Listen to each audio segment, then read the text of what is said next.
नमस्ते दोस्तों। हम पढ़ रहे हैं प्रोडक्ट ऑफ वेक्टर्स। पिछले लेक्चर में हमने डॉट प्रोडक्ट या जिसे स्केलर प्रोडक्ट भी कहते हैं पढ़ लिया है। क्या होता है? अगर दो वेक्टर हैं, दो वेक्टर क्वांटिटी हैं, vector A and vector B, तो उनका डॉट प्रोडक्ट का फार्मूला हमने बताया था। Vector A dot vector B equals to mod A mod B cos theta. Theta क्या है? Angle between vector A and vector B. तो ये हमने पढ़ लिया था, उस पर सवाल कर लिए थे। अगर आई जे के एक्स एक्सिस वाई एक्सिस और जेड एक्सिस के फॉर्म में अगर वेक्टर दिए गए हैं तो हम कैसे करते थे डॉट प्रोडक्ट? आई का आई के साथ मल्टीप्लाई, आई का जो कंपोनेंट है, और जो दूसरे में वेक्टर ए में जो आई का कंपोनेंट है, वेक्टर बी में जो आई का कंपोनेंट है, उन दोनों का एक साथ मल्टीप्लाई, जे का जे के साथ, के का के साथ। अगर आपने नहीं पढ़ा है तो पिछला लेक्चर देख के तब इस लेक्चर को शुरू करिएगा। और सबसे खास बात ये थी कि डॉट प्रोडक्ट में जो भी हमें ए क्रॉस बी आता था उसमें कोई डायरेक्शन नहीं होती थी, इसलिए उसे हम स्केलर प्रोडक्ट भी कहते थे। आगे हम पढ़ने वाले हैं क्रॉस प्रोडक्ट जिसे कहते हैं, या फिर वेक्टर प्रोडक्ट। दो वेक्टर्स हैं, दो वेक्टर क्वांटिटी हैं, उनको मल्टीप्लाई करेंगे हम, और अगर जो मिलने वाली तीसरी क्वांटिटी है वो भी वेक्टर क्वांटिटी हो तो ऐसे प्रोडक्ट को हम क्रॉस प्रोडक्ट कहते हैं। तो चलिए शुरू करते हैं। क्या हम पढ़ने वाले हैं आज?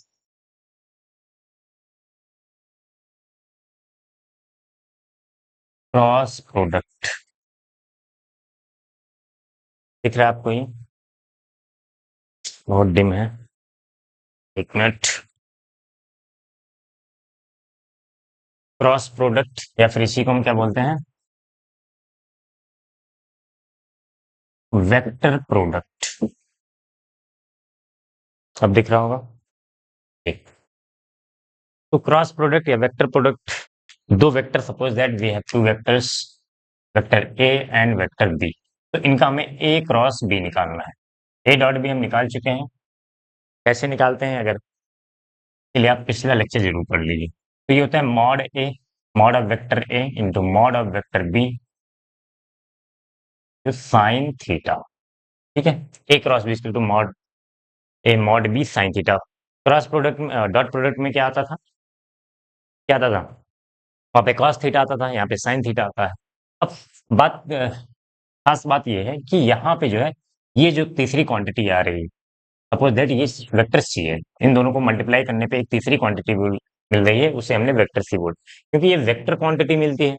या फिर ऐसा बोलें कि अगर दो वेक्टर को मल्टीप्लाई करने पर तीसरी क्वांटिटी वेक्टर क्वांटिटी मिल रही है, तभी हम उस प्रोडक्ट को क्रॉस प्रोडक्ट या वेक्टर प्रोडक्ट बोलते हैं।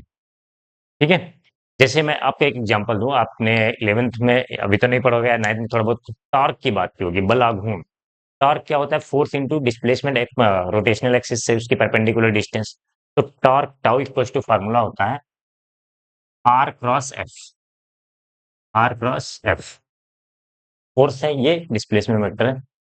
तो आर डिस्प्लेसमेंट वेक्टर, ये vector quantity, force vector quantity, और टॉर्क भी क्या है? Vector quantity. तो इसको हम क्रॉस लगा के लिखते हैं, और ये वेक्टर प्रोडक्ट की तरह इसको हम यूज करते हैं, क्योंकि टॉर्क की एक डायरेक्शन आएगी। अब यहाँ पे जो डायरेक्शन आएगी, क्योंकि mod A mod B sine theta करेंगे तो ये तो एक नंबर आएगा, लेकिन इसकी कुछ डायरेक्शन होगी, क्योंकि ये वेक्टर क्वांटिटी है, तो उसको हम लिखते हैं एन कैप से। एन कैप से। ठीक है। और थीटा क्या है? थीटा ए और बी के बीच का एंगल है, angle between vector A and vector B. N cap है क्या है? एन कैप, इसको हमें समझना जरूरी है। एन कैप क्या है? एन कैप है इसकी डायरेक्शन, ए क्रॉस बी की डायरेक्शन, वो किधर होगी? कैप लगा है तो यूनिट वेक्टर होगा। यूनिट वेक्टर है किस डायरेक्शन में? Unit vector in the direction of, in the perpendicular direction, in the परपेंडी in the perpendicular direction of vector A and vector B. ठीक है। ये ए और बी के परपेंडिकुलर होगा। अभी हम कैसे निकालेंगे ये सब देखेंगे, लेकिन आप जो जो बता रहा हूं उसको दिमाग में बैठाते जाइए। और इसको हम कैसे निकालेंगे? We can find out, right hand thumb rule आपने अगर सुना है, the direction of A cross B by right hand thumb rule, by right hand thumb rule. ठीक है, राइट हैंड थंब रूल से हम इसकी डायरेक्शन बता सकते हैं। कैसे? मैं एक एग्जांपल लेता हूँ, फिर उससे आपको चीजें समझ में आ जाएंगी। जैसे सपोज दैट हमारे पास एक वेक्टर ए है 5, इसका मॉड दिया है, वेक्टर ए का मॉड दिया है कितना, 5 दिया है। ठीक है, ये वेक्टर ए है। और एक दूसरा वेक्टर दिया है वेक्टर बी, इसका भी मॉड दिया है, मैग्नीट्यूड दिया है, वेक्टर बी का मैग्नीट्यूड कितना दे दिया गया है आपको, 4 दे दिया गया है। चलिए, ठीक है, इनके बीच का एंगल दिया गया है आपको 37 डिग्री, ए और बी के। ये वेक्टर ए है, ये वेक्टर बी है। ठीक है, तो वेक्टर ए और वेक्टर बी दिए गए हैं, इनका मैग्नीट्यूड दिया है 5 ए का, और बी का मैग्नीट्यूड दिया है 4। तो हमें हमसे कह रहा है ए क्रॉस बी निकालो, ए क्रॉस बी निकालो। तो पहले तो हम मॉड निकाल देंगे। अ, चलिए, मॉड ए कितना है, 5। अब इसमें दो चीजें होंगी, ध्यान से समझिए। चलिए, अच्छे से समझ लेते हैं इसको। अगर आपको ए क्रॉस बी निकालने को कह रहा है, तो इसमें ए क्रॉस बी का मतलब एक तो इसका मैग्नीट्यूड आएगा और एक डायरेक्शन आएगा। याद करिए, जब हम डॉट प्रोडक्ट निकालते थे तो उसमें सिर्फ मैग्नीट्यूड आता था, डायरेक्शन की कोई बात नहीं होती थी, आई जे के या फिर कोई डायरेक्शन इस तरह से कुछ नहीं आता था। इसमें आएगा लेकिन, तो एक तो इसका मैग्नीट्यूड आएगा। क्या आएगा?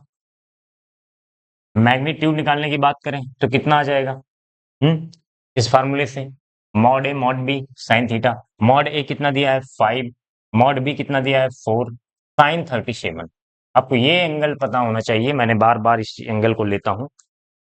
ठीक है, साइन 37, ये ट्रायंगल एक बार फिर से आपको याद दिला दे रहा हूँ। कहाँ याद दिला दूं, यहाँ दिला दूं। ये अगर 37 डिग्री का एंगल है तो ये 3 होता है, ये 4 होता है, ये 5 होता है। तो साइन 37 परपेंडिकुलर अपॉन हाइपोटेन्यूज 3/5 हो जाएगा। साइन 37 3/5। बेसिक मैथ जब मैंने ट्रिग्नोमेट्री पढ़ाई थी तो ये सारी चीजें बहुत अच्छे से समझाया था। आप बेसिक मैथ पढ़ेंगे तो आपको इसमें डाउट नहीं होगा। साइन 37 कितना हो जाएगा, साइन 37 3/5, 3/5, तो 5 से 5 9 से 4 3 12। ठीक है, मैग्नीट्यूड आ गया 12। अब बात आती है डायरेक्शन की। डायरेक्शन हम कैसे निकालें? तो डायरेक्शन के लिए राइट हैंड थंब रूल लगाएंगे। इसको ध्यान से समझिएगा। राइट हैंड थंब रूल, आपको राइट हैंड को इस तरह से रखना है, दिख रहा है। अब क्या करना है, इस उंगलियों की डायरेक्शन को आपको किसी एक वेक्टर, जैसे ए क्रॉस बी निकालना है आपको। हो सकता है कभी ए क्रॉस बी कहे, बी क्रॉस ए करे, तो पहले मैं ए क्रॉस बी के लिए आपको समझा रहा हूं कि आपको अपनी उंगलियों की डायरेक्शन को, इन चारों उंगलियों की डायरेक्शन को ए की डायरेक्शन में रखना है, वेक्टर ए की डायरेक्शन में, और उसे वेक्टर बी की डायरेक्शन में घुमाना है। ठीक है, वेक्टर बी की तरफ घुमाना है। अब आप कोई कहेगा मैं ऐसे कर लूंगा, तो बी में घुमाने के लिए आप ऐसे तो घुमा नहीं पाएंगे इसको। तो इसलिए जो पाम है, आपकी हथेली है, वो बी की तरफ होनी चाहिए, तभी आप उधर घुमा पाएंगे। जिधर घुमाना है उधर हथेली रखेंगे। तो वेक्टर ए की तरफ हमने रखा, ए क्रॉस बी निकालना था, उंगलियों को ए की तरफ रखा, बी की तरफ घुमाएंगे तो जो हमारा थंब होगा, थंब को ऐसे रखना परपेंडिकुलर, जिधर होगा वही ए क्रॉस बी की डायरेक्शन होगी। बात समझ में आई? उंगलियों को ए की डायरेक्शन में रखना है, बी की डायरेक्शन में घूमना है हमें। ए क्रॉस बी कर रहे हैं तो ए से बी की तरफ जाए, अगर बी क्रॉस ए करेंगे तो अभी मैं बात करता हूं। चलिए, तो जो डायरेक्शन हो जाएगा वो किधर आ रहा है, बोर्ड बोर्ड के बाहर की तरफ आ रहा है। अंगूठे की डायरेक्शन ध्यान से देखिए। तो बाहर की डायरेक्शन को हम दिखाते हैं, तो करते हैं डॉट से, इस तरीके से। इसको बोलते हैं आउटवर्ड, आउटवर्ड्स। और एक होता है क्रॉस। अगर इस तरह से लिखा है कहीं पे तो उसकी डायरेक्शन बोलते हैं इनवर्ड्स। ठीक है, क्योंकि हम बाहर तो बना नहीं सकते हैं कोई चीज। अगर प्लेन में होता, प्लेन में कोई डायरेक्शन होती तो हम आसानी से उस डायरेक्शन में बना सकते थे, एरो बना के दिखा देते। लेकिन हम बाहर और अंदर तो बना नहीं सकते, तो उसके लिए ये सिंबल यूज किया जाता है। अगर इस तरह से डॉट लिखा हुआ है तो उसका मतलब बाहर की तरफ है, और इस तरह से क्रॉस बना हुआ है तो इनवर्ड्स है। तो डायरेक्शन में क्या लिख दूं यहाँ पे, डॉट लिख दूं, क्योंकि बाहर की तरफ आ रहा है, ए क्रॉस बी की डायरेक्शन बाहर की तरफ आ रही है। ठीक है, आउटवर्ड्स।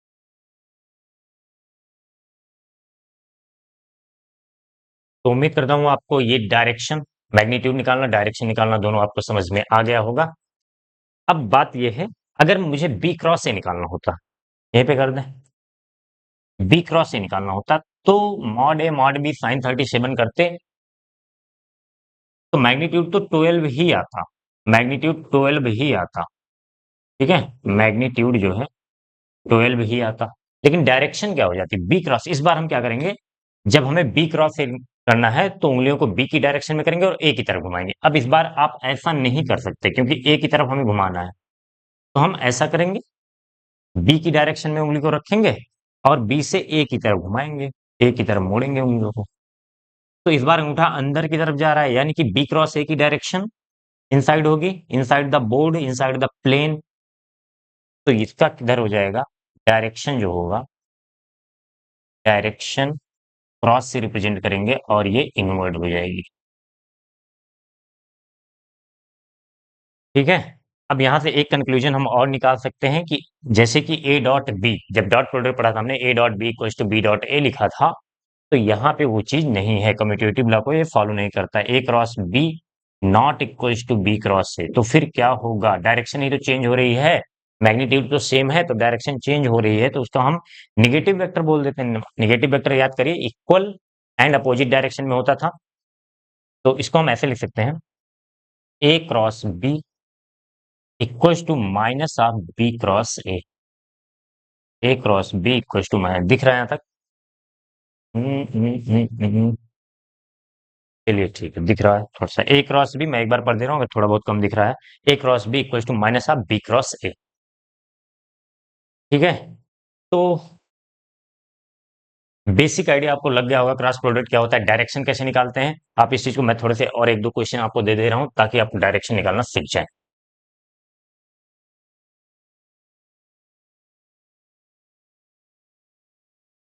चलिए, आप, मैं वेक्टर ए और वेक्टर बी दे दे रहा हूँ, आप ये खुद से करके देखिए, जब तक आप खुद अपना हाथ नहीं चलाएंगे तब तक नहीं सीख पाएंगे। और ये राइट हैंड थंब रूल मैं आपको बता दूं, क्लास 12th में बहुत यूजफुल आने वाला है, जब मैग्नेटिक फील्ड वगैरह हम पढ़ेंगे ना, तो बहुत ज्यादा यूजफुल है ये। अभी से सीखे रहेंगे तो आगे काम आएगा, ध्यान से। और जिसको ये हथेली यूज करना आ गया, आगे कैसे घुमाते हैं, किधर डायरेक्शन होती है, उसका वो चैप्टर बहुत आसान लगने लगा। और जिसको ये नहीं कर पाएगा जो, उसके लिए वो चैप्टर वहीं खत्म हो जाता है। तो चलिए मैं ऐसे वेक्टर बना दे रहा हूँ कुछ, ये वेक्टर ए है, ये वेक्टर बी है। ठीक है, आप इसको कर करके देखिए। मैंने मान लिया एक वेक्टर ए है, वो अंदर की तरफ है, ये हो गया वेक्टर ए। और वेक्टर बी जो है इस डायरेक्शन में है, वेक्टर बी। ठीक है, एक वेक्टर मैंने बनाया बाहर की तरफ और एक दूसरा वेक्टर बनाया, ये वेक्टर ए हो गया ये, और यहां से बना दे रहा हूं मैं वेक्टर बी। इन सब में करके देखिए आप, इन सब की डायरेक्शन बतानी है बस। Find direction of A cross B, find direction of A cross B. और दे दूं मैं एक,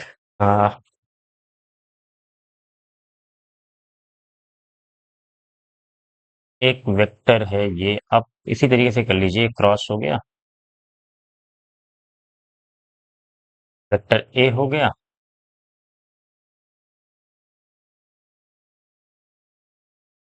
ये वेक्टर ए हो गया, और यहीं पे मैं दूसरा वेक्टर दे दूं अगर, ये बाहर की तरफ हो गया वेक्टर बी। चलिए, ए क्रॉस बी क्रॉस है, दोनों के डायरेक्शन आप करके देख लीजिए। मैं एक समझा दे रहा हूँ, इसका तो आप निकाल लेंगे, इसका कैसे निकालेंगे, वेक्टर ए है अंदर की तरफ, तो अगर ए क्रॉस बी की डायरेक्शन निकालनी है तो हमें उंगलियां अपनी जो है वेक्टर ए की तरफ रखनी पड़ेगी, तो वेक्टर ए की तरफ रख दिया हमने। ठीक है, वेक्टर बी किधर है, ऊपर की तरफ है, तो हथेली ऊपर रहेगी। अगर वेक्टर बी नीचे होता तो हथेली नीचे करनी पड़ती हमें। आप ध्यान से करिए, आप अगर इसको इमेजिन कर पा रहे हैं तो ये देखिए मेरा पेन, ये कैप है वेक्टर की डायरेक्शन। ठीक है, ये जिधर कैप है वो डायरेक्शन, तो अंदर की तरफ हो गया, दिख रहा है आपको, अंदर की तरफ जो है, थोड़ा सा ऊपर का, हाँ अब दिख रहा होगा। तो अंदर की तरफ वेक्टर ए है और वेक्टर बी किधर है, ऊपर की तरफ। अब आप ऐसे करेंगे, वेक्टर ए की डायरेक्शन में अपनी हथेली को रखना है और वेक्टर बी की तरफ डायरेक्शन घुमाना, ऐसे करके। तो किधर आएगा एक क्रॉस बी, राइट साइड आ रहा है कि नहीं, देख पा रहे हैं आप इस चीज को। मैंने एक समझा दिया है आपको, ए क्रॉस बी की डायरेक्शन ये हो जाएगी राइट साइड। वेक्टर ए है अंदर की तरफ, इनवर्स है, क्रॉस बना है मतलब इनवर्स है, और वेक्टर बी ऊपर की तरफ है। ठीक है, तो आप एक दो ये तीनों आप करके देख लीजिए, अपने हाथ से करके देखिए और अपनी कॉपी में लिखिए इसको। जब तक लिखेंगे नहीं तब तक काम नहीं चलने वाला है। ठीक है, करके देखिए, तुरंत करके देखिए इसको आप। मैं थोड़ा सा टाइम दे दे रहा हूँ।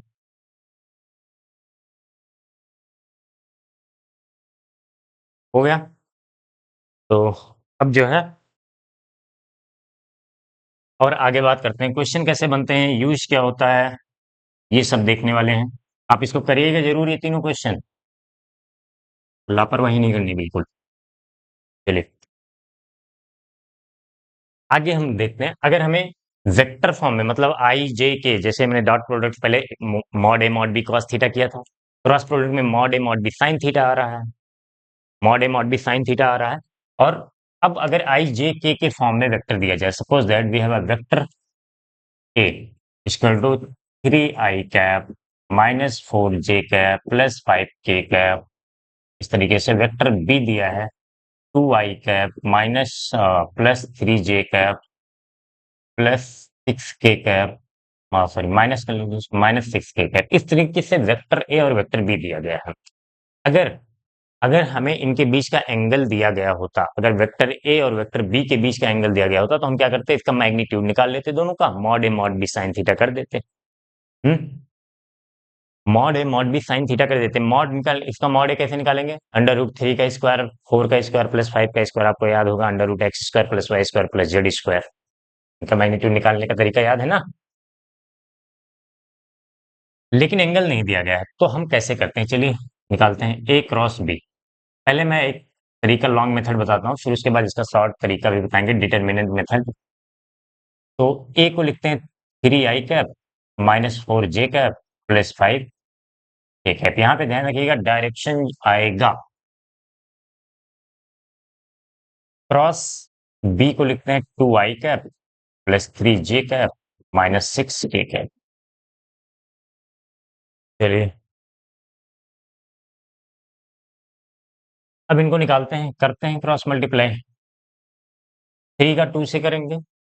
अच्छा ध्यान से थोड़ा सा अलग से पहले पहले इस चीज को देख लीजिए, ये है i कैप, ये है j कैप, ये है k cap, X Y Z.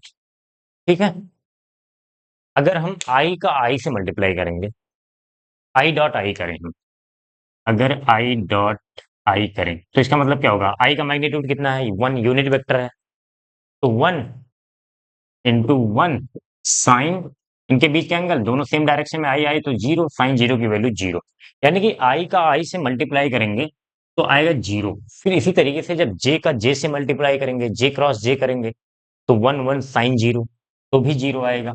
जे, सॉरी डॉट लिख दिया, जे क्रॉस जे कितना आ जाएगा 0।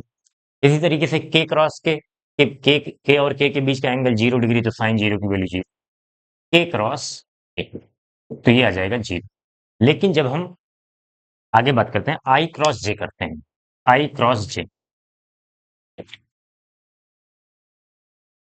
आई क्रॉस जे हम निकालेंगे तो कैसे निकालेंगे, 1 मॉड मॉड आई 1 मॉड जे 1 इंटू साइन 90 होगा, साइन 90, आई और जे के बीच का एंगल कितना है 90 डिग्री। अब डायरेक्शन की बात आती है, क्योंकि यहाँ पे एन कैप यानी कि इसकी यूनिट वेक्टर जिस डायरेक्शन में होगा आई क्रॉस जे, तो आई क्रॉस जे निकालना है। अब फिर से अपना राइट हैंड थंब रूल लगाते हैं, उंगलियों को आई की डायरेक्शन में जे की डायरेक्शन में घुमाएंगे तो बाहर की तरफ आ रहा है, बाहर मतलब जेड डायरेक्शन, याद करिए जेड डायरेक्शन, और जेड को लिखते हैं के कैप से, यानी कि यहाँ पे आ जाएगा के कैप। तो इसको हम लिखते हैं 1 और साइन 90 की वैल्यू भी 1, तो के कैप आ जाएगा। लिख दें ऐसे, आई क्रॉस जे आ जाएगा के कैप। इसी तरीके से हम अगर जे क्रॉस के करना चाहें, आई क्रॉस जे हो गया, और जे क्रॉस के निकालें तो जे क्रॉस के निकालें तो कितना आएगा, ध्यान रखिएगा के बाहर की तरफ है। ठीक है, तो जे की डायरेक्शन में उंगलियां रखेंगे और के की तरफ घुमाएंगे तो आई की तरफ आ रहा है, यानी कि ये आई कैप आ जाएगा।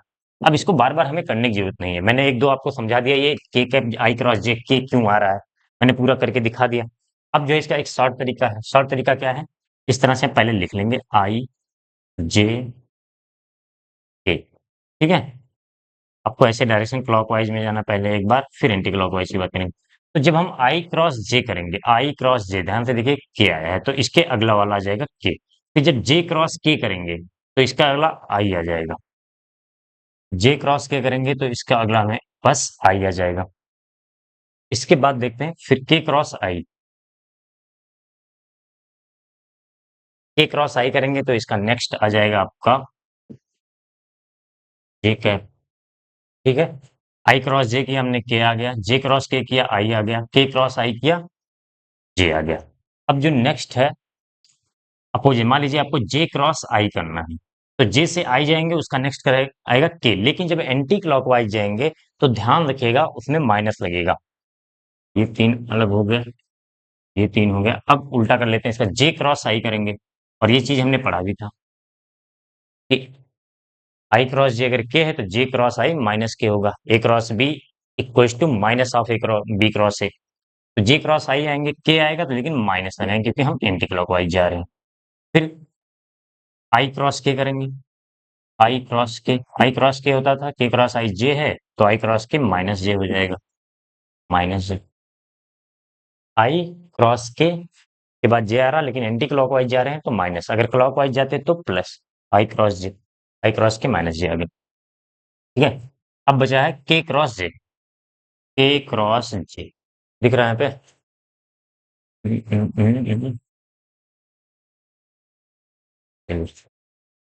थोड़ा सा ऊपर लिख दे रहा हूँ, के क्रॉस, के क्रॉस जे, तो ये आई आएगा लेकिन एंटी क्लॉकवाइज जा रहे हैं इसलिए माइनस आई कैप। अब ये तरीका है करने का, याद नहीं करना है आपको, इसी से आप इसको बनाएंगे।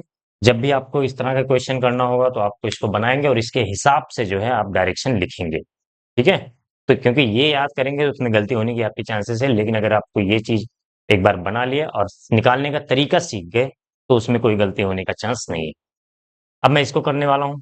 ठीक है, करें, चलिए।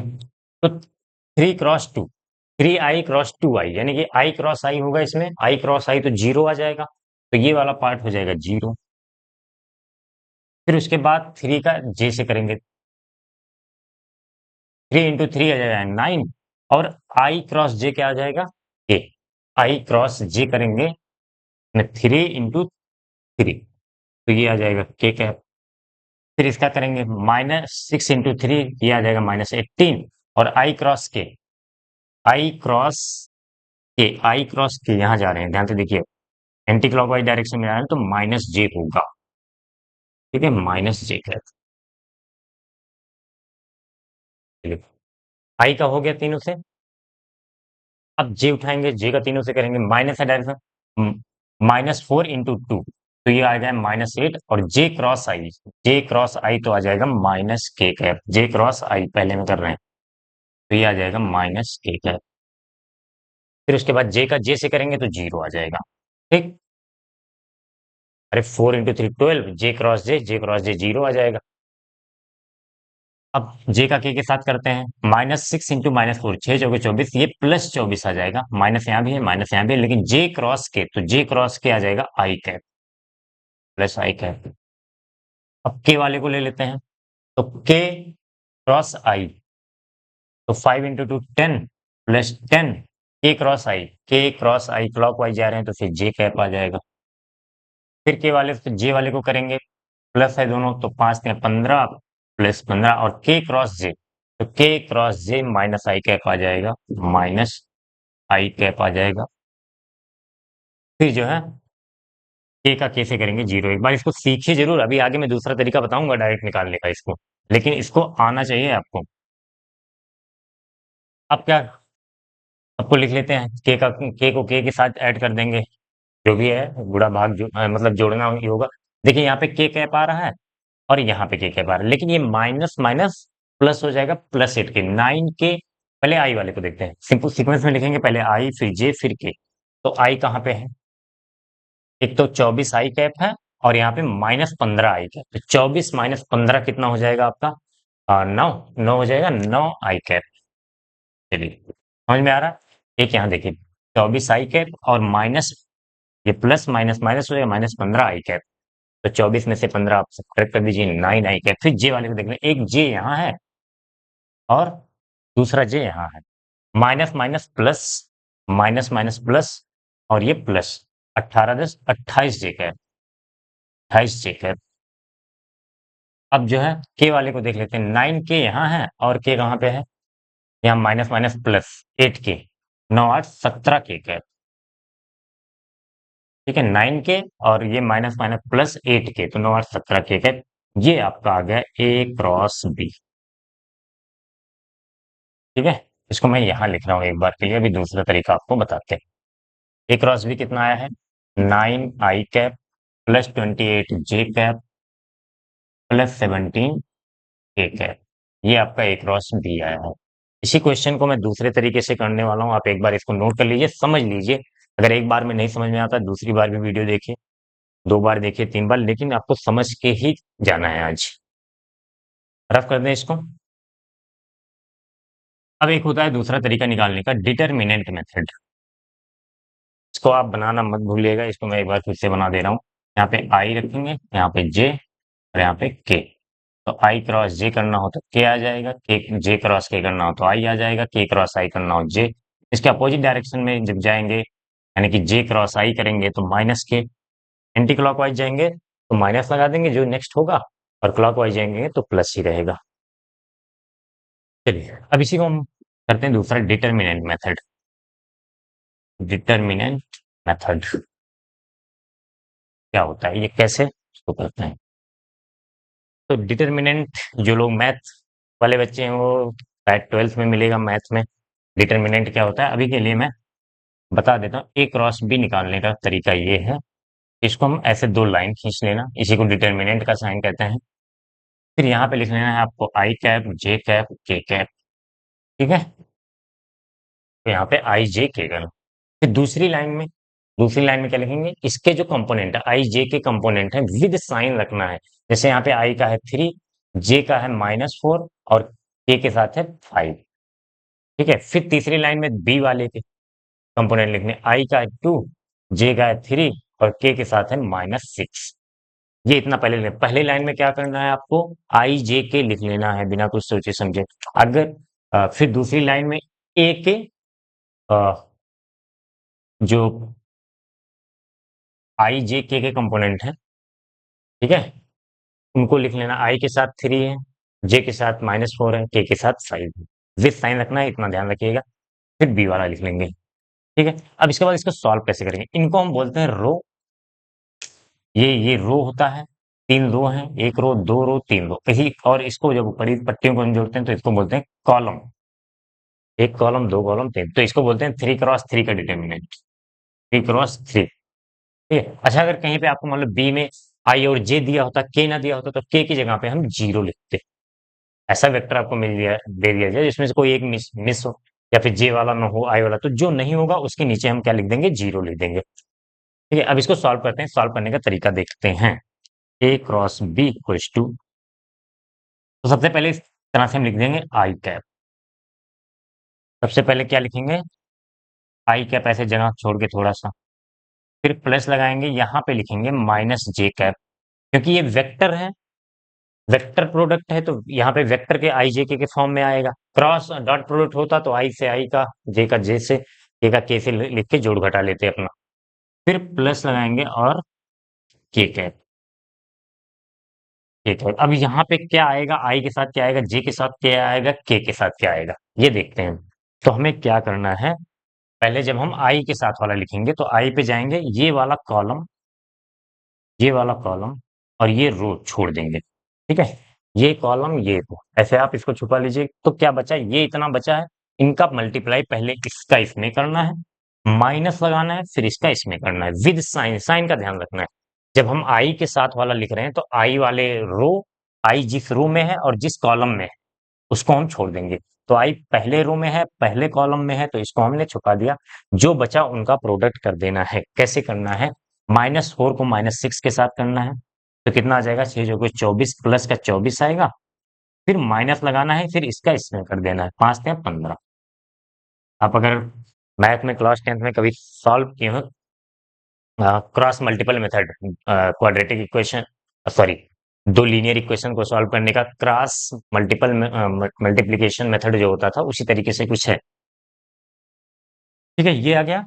अब फिर इसमें जब लिखेंगे जे वाले को, तो जे वाले को जे जिस रो में है और जिस कॉलम में है उसको छुपा लेंगे, तो मैं मिटा देता हूँ। तो ये इस बार कौन कौन सा, ये वाला हट जाएगा और ये वाला हट जाएगा, बचा कौन सा, ये विद साइन मल्टीप्लाई करना है आपको। तो छात्र 18 माइनस का 18 ए प्लस ए माइनस माइनस 18, और फिर माइनस लगेगा 5 दूनी 10। ठीक है, और फिर के वाले में देखते हैं। के वाले में जब करेंगे फिर तो के वाले रो और के वाले कॉलम को हटा देंगे। के इस कॉलम में है और इस रो में, तो ये बचेगा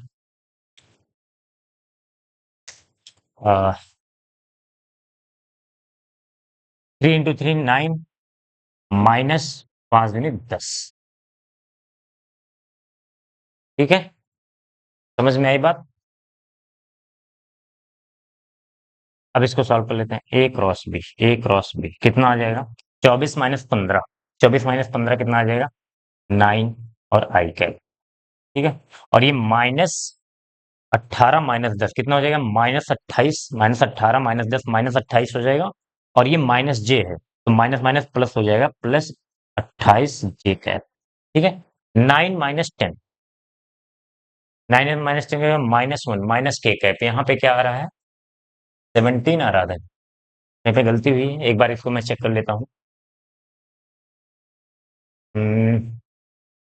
रो कॉलम 3 का 9 और माइनस, हाँ हाँ हाँ, ये गलती हमने किया, 2 × 5 = 10, इसमें मल्टीप्लाई कर दिया था ना। देखिए, जब के वाला सॉल्व करेंगे तो के वाले रो और के वाले कॉलम को हटाएंगे, तो इसका 3 का 9 और माइनस लगाएंगे, -4 दूनी 8, -8 है ना यहाँ पे, -8, तो -8 ऐसे करेंगे, तो माइनस माइनस ये हो जाएगा प्लस, 9 8 17, प्लस का 17। आया वही चीज की नहीं, आप ये बताइए, जो हमने इतना बड़ा किया था, 9 आई कैप 28 जे कैप प्लस 17 के कैप, तो वही चीज तो आ गया। हम्म, तो अब ये डिटर्मिनेंट मेथड आपको आना चाहिए। आप ध्यान से इसको देख लीजिए, कर लीजिए। एक बार में नहीं आ रहा, पहले तो ये आप ये निकालना सीख लीजिए। आपके लिए ये टास्क है, आज इसको रिवाइज करिए, एक दो बार देखिए, क्योंकि यही क्वेश्चन मैंने करके दिखा दिया है फिर से। आंसर सेम आ रहा है, तो डिटर्मिनेंट मेथड आपको जरूर आना चाहिए। अगर एक बार में नहीं आ रहा, दोबारा भी देखिए इस वीडियो को, देख के तभी छोड़ना है आज इसको। ठीक है, चलिए, तो क्रॉस प्रोडक्ट का काम ही खत्म होता है। जैसे मान लीजिए आपको फोर्स वेक्टर दे दिया जाए, डिस्प्लेसमेंट वेक्टर दे दिया जाए, तो उसमें हमें बोला जाए टॉर्क निकालो, तो निकाल सकते हैं। और डायरेक्शन हम आई जे के एक फॉर्म में इसमें डायरेक्शन भी आ रहा है। अब जो है एक लास्ट क्वेश्चन मैं करा देता हूँ, एक बढ़िया सा क्वेश्चन करा देता हूँ, ताकि आपका डॉट प्रोडक्ट और क्रॉस प्रोडक्ट थोड़ा सा अच्छा क्वेश्चन अगर बनता है तो कैसे बनता है, इस पे हम देख लेते हैं। ठीक है, कितना टाइम हो गया है, चलिए एक लास्ट में क्वेश्चन लेता हूँ।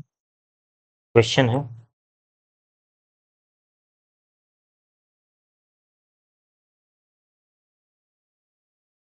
क्वेश्चन लिखते हैं, दिख रहा है, a force of a force of 20 Newton is acting in the direction of in the direction of vector दिया है आपका, of A plus A dot B two B cap plus A cross B. ठीक है, इस direction में कह रहा है, कह रहे राइट इट, यानी कि फोर्स को write it in vector form, in vector form where where vector A दिया गया है आपका I plus J, vector A equal to I plus J, और वेक्टर बी दिया गया है 2i + 3k। इस तरीके से मान लीजिए आपको दो वेक्टर दिए गए हैं और इनको हमसे पूछ रहा है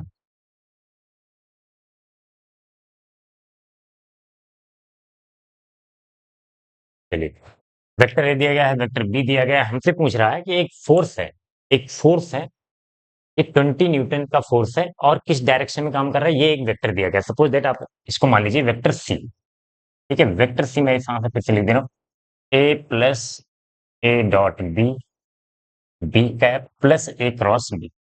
इस डायरेक्शन में एक 20 न्यूटन का फोर्स काम कर रहा है, उसको वेक्टर फॉर्म में लिखे। तो इसका मतलब क्या है, पहले मैं अगर आपको एक सिंपल एग्जांपल मान लीजिए, यही 20 न्यूटन का फोर्स आपको एक्स की डायरेक्शन में लग रहा होता है, एक्स की डायरेक्शन में, तो उसको हम कैसे लिखते हैं? एक्स की डायरेक्शन में जो यूनिट वेक्टर होता है आई कैप, तो हम सिंपल सा लिख देते हैं vector F equal to 20 newton I cap.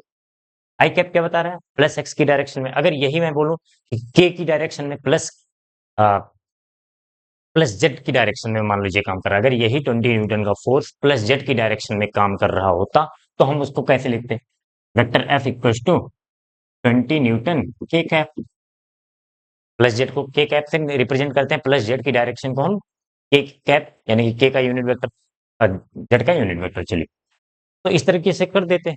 यानी कि इसका मतलब ये हुआ कि अगर हमें जिस भी डायरेक्शन में लिखना है, उस डायरेक्शन का अगर हमें यूनिट वेक्टर मिल जाए और उसमें हम 20 से मल्टीप्लाई कर दें, तो वो वेक्टर फॉर्म में आ जाएगा। बताइए, बात समझ में आ रही है कि नहीं आपको? जब हमसे कहा गया कि आप प्लस एक्स की डायरेक्शन में लिखिए, तो हमने क्या किया, फोर्स को 20 न्यूटन का फोर्स था, उसके प्लस एक्स की डायरेक्शन में जो यूनिट वेक्टर होता है क्या होता है, आई कैप में 20 न्यूटन से मल्टीप्लाई कर दिए। इसको ऐसे लिख दीजिए आप, 20 आई कैप न्यूटन, है ना? यहाँ 20 के कैप न्यूटन। अब यही काम हमें एक्स वाई जेड डायरेक्शन में ना देकर एक बड़ा सा वेक्टर दिया गया है, तो पहले हम ये सब वैल्यू रख के निकाल लें और उसमें यूनिट वेक्टर सी का नहीं, पहले तो सी वेक्टर निकालें आई जे के फॉर्म में, आई जे के फॉर्म में निकालें, और जो है फिर सी का यूनिट वेक्टर निकालेंगे और उसमें जो है 20 न्यूटन से मल्टीप्लाई कर देंगे, आ जाएगा हमारे पास इसका वेक्टर फॉर्म, 20 न्यूटन का वेक्टर फॉर्म। क्योंकि 20 न्यूटन जो है इस डायरेक्शन में काम कर रहा है, तो इसकी डायरेक्शन निकालनी पड़ेगी। पहले ये वेक्टर निकालेंगे, फिर इसका यूनिट वेक्टर निकालेंगे और उस यूनिट वेक्टर में मल्टीप्लाई कर देंगे। चलिए, तो वेक्टर ए एक एक करके निकालते हैं। वेक्टर ए क्या है? आई प्लस जे, ठीक है, plus A dot B. A dot B निकालना है, आई को आई से मल्टीप्लाई करेंगे, जे को जे से मल्टीप्लाई करेंगे, 2, यहाँ पे 1 है, यहाँ पे 2, 2 प्लस, और जे इसमें नहीं है, 0, जे इसमें नहीं है, 0 है ना? अरे यहाँ पे जे का मल्टीपल, जे का मल्टीपल है वो 0 है, तो जे का 0 आ जाएगा। फिर के का मल्टीपल इसमें नहीं है, 0 से मल्टीप्लाई करेंगे तो ओवरऑल ये फिर 2 आ जाएगा। 2 B cap, B cap, B का डायरेक्शन यानी कि बी का यूनिट वेक्टर में लिख देता हूँ, वी कैप क्या हो जाएगा, बी का यूनिट वेक्टर क्या होता था? Unit vector vector B upon mod B, ये फार्मूला होता था। तो बी का यूनिट वेक्टर वेक्टर बी यानी कि 2 आई कैप प्लस 3 के कैप। मॉड कितना हो जाएगा इसका? ऐसा करिए, इस वेक्टर को जो है आप ऐसे लिखिए, 3 आई कैप, ताकि थोड़ा सा वैल्यू आपको सही आए, 4 के कैप। ठीक है, अब मॉड बी कितना आ जाएगा? अंडर रूट 3 का स्क्वायर प्लस 4 का स्क्वायर। मैं पूरा सॉल्व नहीं कर रहा हूँ, बता दे रहा हूँ। अंडर रूट 3 का स्क्वायर 9 प्लस 4 का स्क्वायर 16, 16 और 9 25, 25 का 5 आ जाएगा। तो 3 आई कैप, पहले वेक्टर बी लिखेंगे, 3 आई कैप प्लस 4 के कैप अपॉन मॉड बी यानी कि 5। ये हो गया बी कैप। तो यहाँ पे मल्टीप्लाई मैं कर रहा हूँ, 3 आई कैप प्लस 4 के कैप अपॉन 5, बी कैप की वैल्यू रख दिया। ए क्रॉस बी निकालना होगा हमें, ए क्रॉस बी निकाल लें। ए क्रॉस बी कैसे निकालेंगे? ए क्रॉस बी को निकालने का तरीका मैंने बताया था, डिटर्मिनेंट मेथड। दिख रहा है यहाँ तक? चलिए, आई, थोड़ा सा इधर लिखें, ए क्रॉस बी इक्वल्स टू आई जे के। तो आई का पहले वेक्टर ए का लिखेंगे, आई का कंपोनेंट 1 है, जे का 1 है और के का इसमें नहीं है तो 0 लिख देंगे। फिर बी में आ जाते हैं, आई का 3 है, जे का 0 है, जे का नहीं है तो 0 लिख दिया, के का 4 है। अब इसको सॉल्व कर लेते हैं। फिर यहाँ लिखेंगे आई प्लस, फिर यहाँ माइनस जे प्लस, दिख रहा है तक?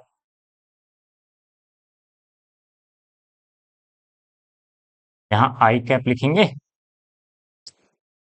आई कैप, फिर प्लस लगाएंगे, माइनस जे लिखते हैं, ध्यान रखिएगा आई जे के नहीं, आई पहले प्लस फिर माइनस फिर प्लस, इस तरीके से होता है, आई माइनस जे और प्लस के कैप।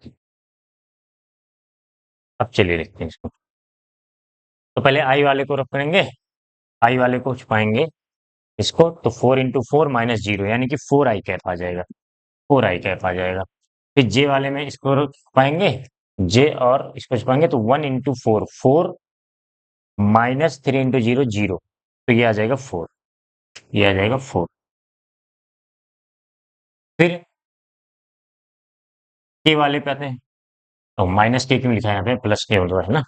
चलो, फिर के वाले को पाएंगे 1 × 0 0 माइनस 3 × 1, तो -3, 0 -3, तो ये आ जाएगा ओवरऑल माइनस का 3। वेक्टर क्या बनेगा हमारा, 4 i cap plus minus minus आ जाएगा -4 j cap plus minus -3 k cap. ये हमारा वेक्टर बनेगा ए क्रॉस बी का। तो ए क्रॉस बी की जगह पे हम क्या लिख दें, क्या लिख दें, 4 i cap -4 j cap -3 k cap. अब इसको सॉल्व करते हैं, जोड़ना घटाना तो आता ही होगा, आई को आई के साथ जोड़ना है, जे का जे के साथ जोड़ना है। तो ये एक्चुअल में लिखा है, चलो इसको एक बार और सॉल्व कर लेते हैं। C equal to I plus J plus, इसको लिखेंगे 2 × 3 = 6, 6/5 i कैप 6/5 i कैप और 2 × 8 plus 8/5 k cap plus 4i -4j -3k।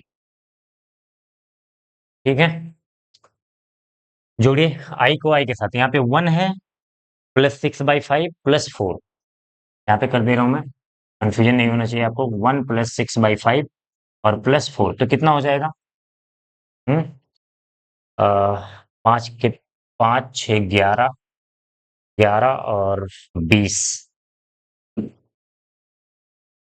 31/5।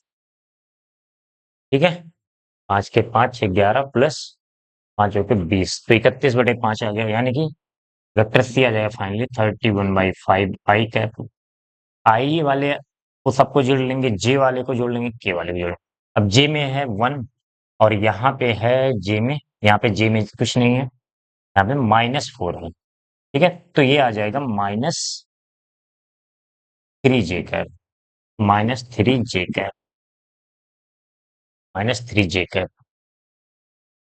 के वाला देख लेते हैं, यहाँ पे के नहीं है, 8/5 यहाँ पे है, -3 है, ये मेरे 8/5 दिख रहा है, यहाँ कर लीजिए। आपको इसको रफ में कर लेना है, कहीं पे ध्यान से करिएगा, अगर आप ऐसे डायरेक्ट जोड़ सकते हैं तो डायरेक्ट जोड़ लीजिए, लेकिन अगर आप लिख के कर लेंगे तो गलती नहीं होगी इसमें। ठीक है, 8/5 ए का है और -3, तो 5 × 15, 8 - 15 यानी कि -7/5 आ जाएगा। ठीक है, तो -7/5 के कैप, ये हमें मिल गया वेक्टर सी आई जे के फॉर्म में। अब हमें 20 न्यूटन को, इसका पहले यूनिट वेक्टर लिखते हैं सी कैप, सी कैप थोड़ा सा बड़ा डेटा इस तरह से अपने मन से लिया है मैंने, तो डेटा जो है थोड़ा सा आपको फ्रैक्शन में नजर आ रहा है, लेकिन जब एग्जाम में या बुक में जो क्वेश्चन मिलता है इस तरीके का, तो उसमें डेटा बहुत सिंपल डेटा आता है। ठीक है, इस तरह से फ्रैक्शन वगैरह में नहीं मिलेगा आपको, तो आप करना सीख जाइए, तरीका आपको सीखना है, डेटा क्या है उससे हमें मतलब नहीं है। ठीक है, करने का तरीका आपको सीखना बस। तो vector C upon mod C, vector C 31/5 I cap -3 j cap -7/5 k cap.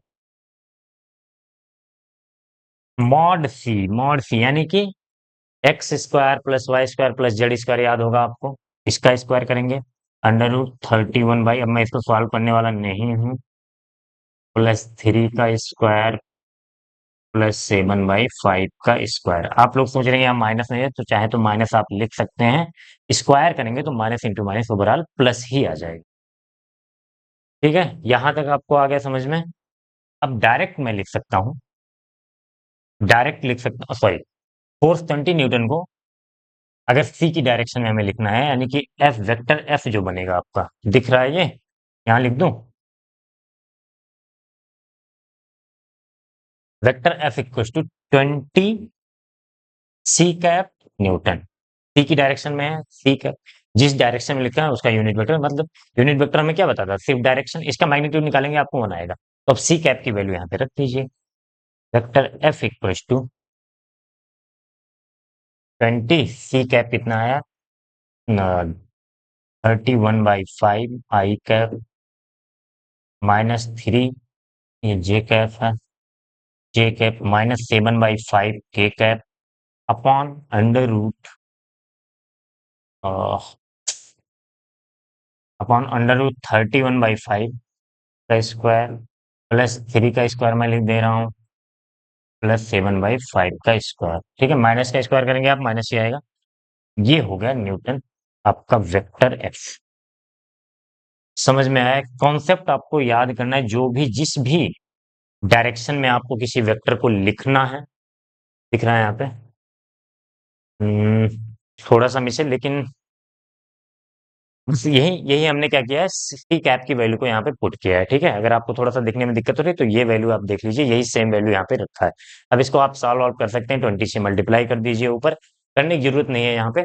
लेकिन ये हमें पता होना चाहिए कि हमने इतना सीख लिया है आज, कि अगर हमें कोई फोर्स दिया है किसी दूसरे डायरेक्शन में, उसको वेक्टर फॉर्म में लिखना है, तो जिस डायरेक्शन में लिखना है सबसे पहले हमें उसका दिमाग में होना चाहिए, उसका यूनिट वेक्टर पता हो, उसके यूनिट वेक्टर में जो भी फोर्स दिया गया है उससे मल्टीप्लाई कर दिया हमने, क्योंकि ये वेक्टर दिया था, हमने माना इसको ये वेक्टर हमारे लिए सी है, वेक्टर सी मान लिया। अब सी को पहले हमने फाइंड आउट किया, सी इतना आया, सी का यूनिट वेक्टर निकाला, और जो 20 न्यूटन का फोर्स था उसके सी के यूनिट वेक्टर में मल्टीप्लाई कर दिया, सी का यूनिट वेक्टर ये आया था, हमने कर दिया। ठीक है, तो अब वेक्टर का काम यहीं पे खत्म होता है, आप क्वेश्चन कुछ कर सकते हैं आगे।